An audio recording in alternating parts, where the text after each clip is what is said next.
goodness, it is warm in here. But the big question is, windows down first. Am I sweating or am I soaking wet? I started in the rain. It's now really humid. I was chainsawing. I was even cutting the grass in the rain. And I got my trap back for the raccoon war. I think the groundhog war is. I cannot see anything behind me. Well, I'll stop when you hear the crunch. And that little lawn sprayer behind me there, that thing is going off like a Tommy gun. Okay, that's good enough. Put some air in here.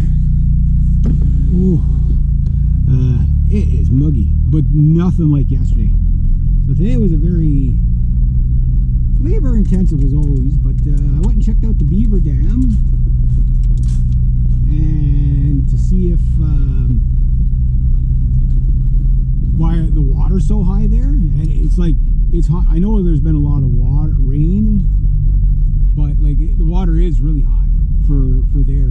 Like the beach is almost all gone. It's like, so I went and opened up the dam a little bit. It looked like the beavers repaired it a bit, so there might be a beaver war this winter. Hopefully, I'm hoping.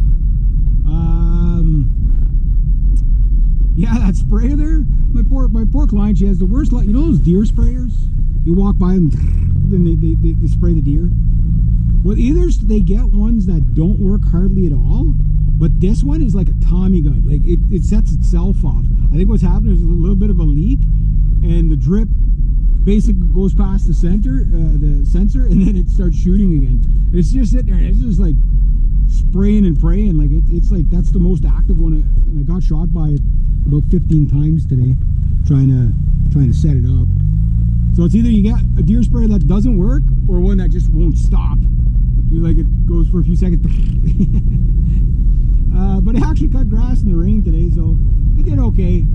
Just one little patch. Mini Beast got fed, but I thought I sharpened my chain enough. But I guess I really dulled it the last time I used it, because it was definitely small chips in the. I went to fall one tree and I could barely cut into it. I fell the small tree, the second last tree, and then the other one, like I couldn't even do my notch. I was like, okay, so I grabbed the old friend and I was able to do the plunge cut, and I fell the tree. My fear was putting it in the water, and I didn't want to put it in the water, but there was like a big pine branch like this that I knew was going to kind of roll it on me like this. Like I was going to try to follow it with the shore, but I knew what was going to happen was going to hit, and it was going to slide off and then go towards the water. Just how much, right? So I fell it with the wedge, but I could only get that big. I need smaller wedges. I only have that big steel one, which does a perfect job, but you can't control where you're falling it, right? But falling trees with wedges, man, that's I just started doing, like I've done it years ago, but I always thought it was, it's too much of a waste of time, right? But it's so much control over your, like it's easier to drop an axe and run than it is to drop a running chainsaw and run, you know what I mean? So like with the axe, you can kind of relax a little bit more and you just smack the wedge until you hear the crack, and then you just step back, right? So much safer, so much safer. Yeah, but I don't think I need a new chain. Well, I do need a new chain for Mini Beast because there was when I took out the fence for one of my clients, there was a lot of Manitoba maples that were like growing through it, so I had to cut, and I hit the fence maybe about 10 times, so there's a lot of teeth that got probably rolled. So it'll take me about 3 or 4 sharpenings to get that cutting good again. But I do need I'm gonna keep that chain as a Murphy chain anyway. So got paid a little extra for the chainsaw. My clients are really good to me, you know, like, and I don't ask for extra, but it's just, I know they appreciate what I do for them, right? So, and I was on the hillside today, so in the rain, slippy hillside, clearing the view, stuff like that. Is that the sweeper?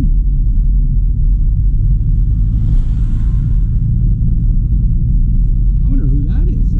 That's not municipal. Interesting.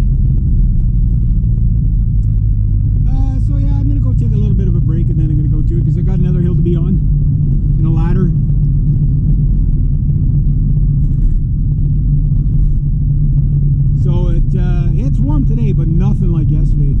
But it's very humid today. Yesterday was hot and dry. Today it's just muggy and humid. At least there's a little bit of an overcast every now and then. So I got one more job to do today. And then, so again, I'm soaking wet. I just don't know, am I wet or am I...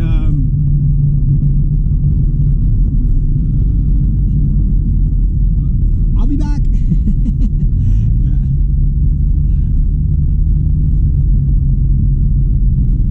So, like, am I soaking wet or am I sweating? Because when you wear this thing, it's like you condensate like crazy, right? Like there's, but I don't know. I'm getting to the point now where it's like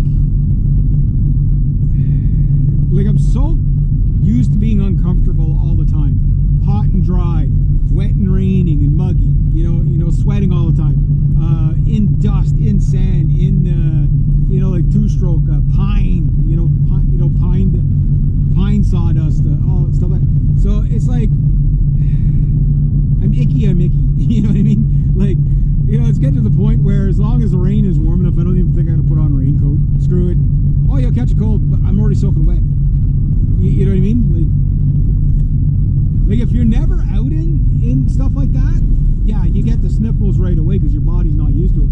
But once your body, like our ancestors practically lived outside, right?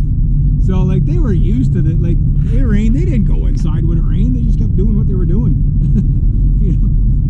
They just cleared the big unibrow, and it was like, okay, get the water out of the unibrow, and you can still see what you're doing. You know what I mean? Yeah. That's what our ancestors did. They didn't care. In fact, it was probably the only time they took a shower. Imagine they must have smelled pretty right back then, Dried out animal skins, and then get rained on with those wet animal skins. Oh, it must have smelled pretty rank. Oh yeah. Ah well, it is what it is. So yeah. So today was turning out to be an okay week so far. Made a little more than I anticipated. Plus, I still got that second job. If I work 2 hours, 3 hours, whatever it is, that'll be good too. That'll be a really good day.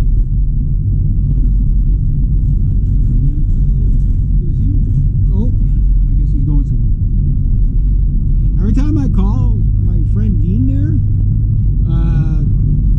his son answers, and his son sounds exactly like him. Like exactly, like not sort of like him, just exactly like him. Like he stops me, but no, you're talking to his son. I was like, oh. Like I cannot tell the difference. They're that close. I've never met him, but I've talked to him about 4 or 5 times. Yeah, just let Dean know I broke the. I think my dad fixed the truck. Trees. What do they do? Mailboxes? Oh, they're changing the mailboxes? Probably adding more.